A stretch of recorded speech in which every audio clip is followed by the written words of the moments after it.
Welcome to the Real Estate Espresso Podcast, your morning shot of what's new in the world of real estate investing. I'm your host, Victor Menashe. On today's show, we're taking a fresh look at the impact of the pandemic on business activity. Conditions on the ground are evolving rapidly, and it's been some time since we've looked at the implications. We have major parts of Europe back in a full lockdown situation. I have two cousins in Milan who both contracted the disease in the past 10 days. One is doing well and the other one's struggling. Since the start of November, COVID-19 cases in the U.S. have increased by more than 25%. We've hit record rates of infection in the U.S., even though we're not yet in the cooler weather across much of the country. The largest outbreaks are in Texas, California, and Florida, all of them southern states. According to the data reported by John Hopkins, new daily records were hit in Maine, Pennsylvania, Colorado, New Mexico, and Tennessee. Now, through the month of September and much of October, we saw infection rates increasing dramatically, but there wasn't a corresponding increase in the number of people in hospital or in COVID-related deaths. This gave a rise in a sense of complacency. We've been hearing that COVID is not that big a deal. Well, now, as of today, we have a record number of people in hospital in the U.S. as a result of COVID-19. Now, my two cousins in Milan, both who've contracted COVID-19, they're in their 60s. One of them has very mild symptoms, and my other cousin has pneumonia in one lung. He's been in and out of hospital over the past week. Italy has put severe restrictions on movement in order to try and reduce the spread of the disease. We're at the start of the season, and we can expect that infections and hospitalizations are going to increase dramatically. The headlines have been promoting the promising results from the latest vaccine trials. But as you know, vaccines only work for a single strain of a disease. Now, Denmark is home to 5.8 million people and 17 million mink. That's right, the little animals that they used to make fur coats out of. And it turns out that the coronavirus has made the leap from humans to mink. Now, in order to make the jump from humans to mink, the virus needed to mutate, which it did.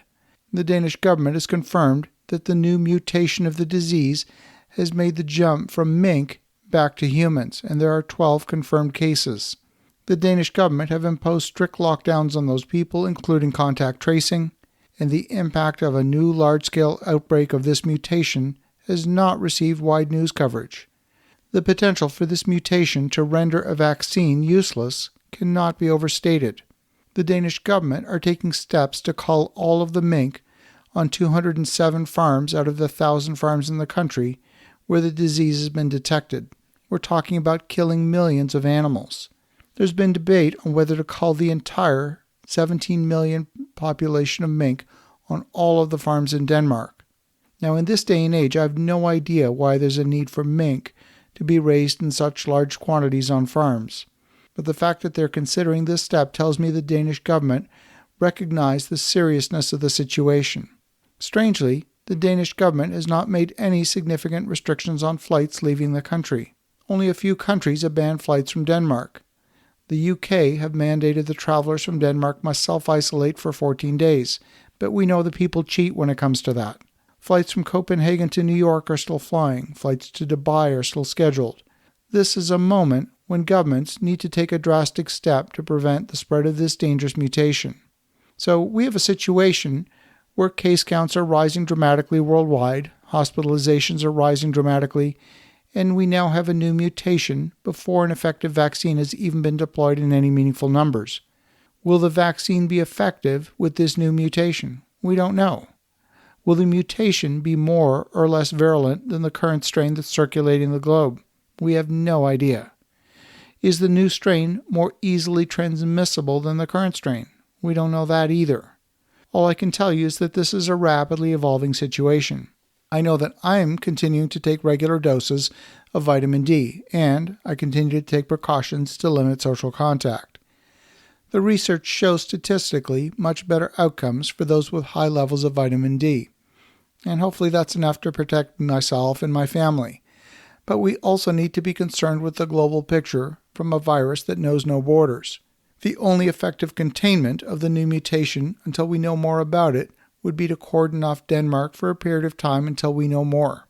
Given that the stakes are so high for the global health of our population and for the global economy, It's astonishing to me that a strong decision has not been taken to restrict the spread of the disease from Denmark. So, what does all this mean for you as a real estate investor or a business owner? It means the uncertainty we've experienced in 2020 is likely to continue for a while longer. You might have been planning for a period of increasing economic recovery starting now. Well, I'm here to tell you this may not happen. It's entirely possible we will see more severe lockdowns and outbreaks of the disease in the coming weeks and months. We've already established that COVID-19 was not just a blizzard that would melt away in a few days. It's already proven to be an entire winter, and you should be preparing your business for the possibility of a long economic winter. So you think about that.